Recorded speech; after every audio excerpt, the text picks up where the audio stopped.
O ponto mais profundo dos oceanos foi sondado pelos navios Challenger e Challenger II da Marinha Real, e os pesquisadores conseguiram chegar ao ponto mais profundo da Fossa das Marianas pela primeira vez em 23 de janeiro de 1960. Quando o batiscafo Trieste atingiu a depressão Challenger a 10.916 metros de profundidade, levando os mergulhadores Don Walsh e Jacques Piccard. Na única ocasião em que os seres humanos conseguiram atingir este ponto, não havia como tirar fotografias, pois as janelas do batiscafo foram diminuídas ao tamanho de moedas para resistir à pressão, pois a coluna de água que está sob o local produz uma pressão realmente descomunal.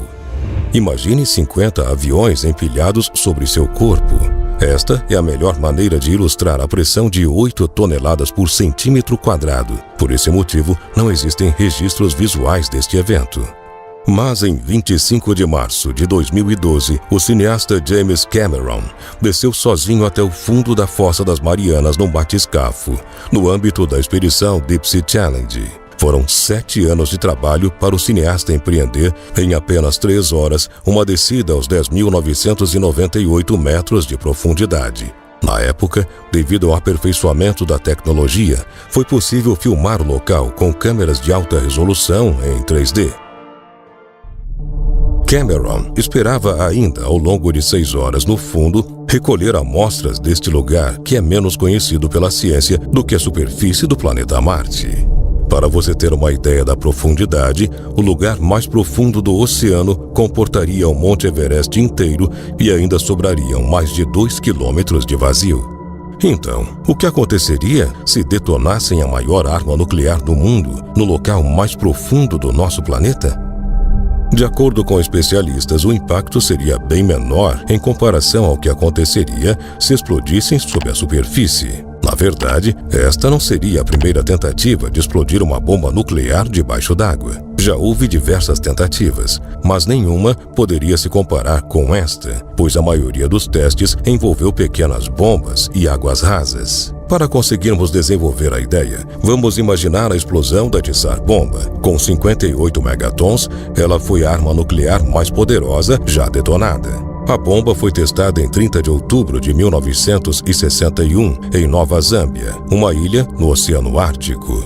Ela teve uma redução de 50 megatons de seu desempenho original para minimizar a escala de destruição. Devido à sua enorme potência, a bomba não era prática para os propósitos de guerra e foi criada primariamente para ser usada como propaganda na Guerra Fria. Não há evidências de que outra bomba de poder similar tenha sido feita. Nenhum teste subaquático envolveu bombas tão potentes e nenhum teste foi realizado em tamanha profundidade como da Fossa das Marianas. Não é tão simples levar uma bomba nuclear para mais de 11 mil metros abaixo do solo, pois a densidade da água poderia atrapalhar este processo.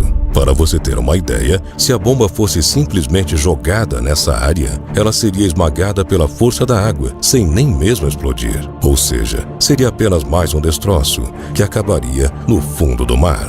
A maneira mais conveniente para transportá-la seria dentro de um submarino automático, pois nenhum ser humano suportaria confrontá-lo de dentro. Desta forma, o submarino conseguiria aguentar a alta pressão da água e realizar o processo. Em 1962, o físico Freeman Dyson escreveu um memorando que discutia 8 possíveis sistemas de armas novas, todos os quais pareciam ser possíveis em um futuro próximo e delineavam os potenciais usos militares e os perigos de cada um. Este memorando foi esquecido e não foi publicado. Mas anos depois, o filho de Freeman, o historiador da ciência George Dyson, recebeu uma cópia em papel do memorando de seu pai e resolveu torná-lo público. No memorando, uma das 8 ideias que Freeman discute é o uso de armas nucleares de gigaton como geradoras de ondas. Ele descreveu esta ideia tendo como exemplo a costa norte-americana. Segundo ele, não havia sido realizado nenhum estudo quantitativo sobre os efeitos destrutivos. Estimativas superficiais indicam que a inundação atingiria uma altura de 200 a 300 pés acima do nível do mar. O trabalho seminal no campo das ondas provocadas por bombas nucleares é um extenso relatório produzido para o Departamento de Defesa por Bernard Lemaitre e Shen Wang. O relatório, publicado em 1996, examina e sintetiza todas as pesquisas disponíveis sobre as ondas oceânicas criadas por explosões nucleares. O relatório descreve como, quando uma arma nuclear sai debaixo d'água, produz uma cavidade de gases quentes que então colapsa. Se a explosão acontece perto da superfície, pode criar ondas muito grandes e, em algumas circunstâncias, elas podem ter centenas de pés de altura. Felizmente para a costa, essas ondas são fundamentalmente diferentes dos tsunamis. Acontece que, se as ondas são muito grandes, elas perdem força, pois gastam a maior parte de sua energia criando uma zona de surf estreita na plataforma continental. Isso é potencialmente perigoso para alguns navios, mas muito menos catastrófico que um ataque nuclear direto.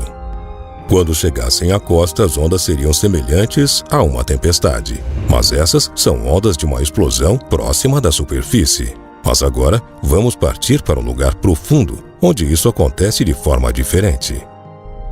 Segundo os pesquisadores, uma explosão no fundo da Fossa das Marianas criaria uma cavidade esférica de vapor quente que se expandiria rapidamente.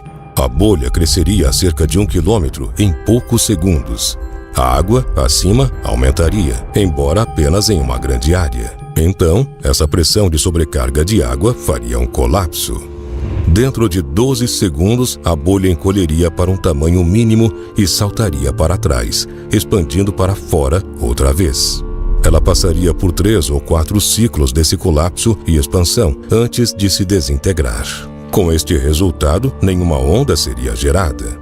De acordo com os especialistas, essa água quente turbulenta seria bastante substancial. A crescente coluna de calor criaria um ponto quente no oceano, muitos graus mais quente do que a água circundante, que duraria por algum tempo. Em 2012, uma tempestade tropical severa passou sobre a Fossa das Marianas. A coluna de água quente e profunda da arma nuclear poderia ter transformado a pequena tempestade em um tufão, assim como as águas profundas e quentes do Loop Current do Golfo do México, que às vezes fazem com que os furacões se intensifiquem rapidamente.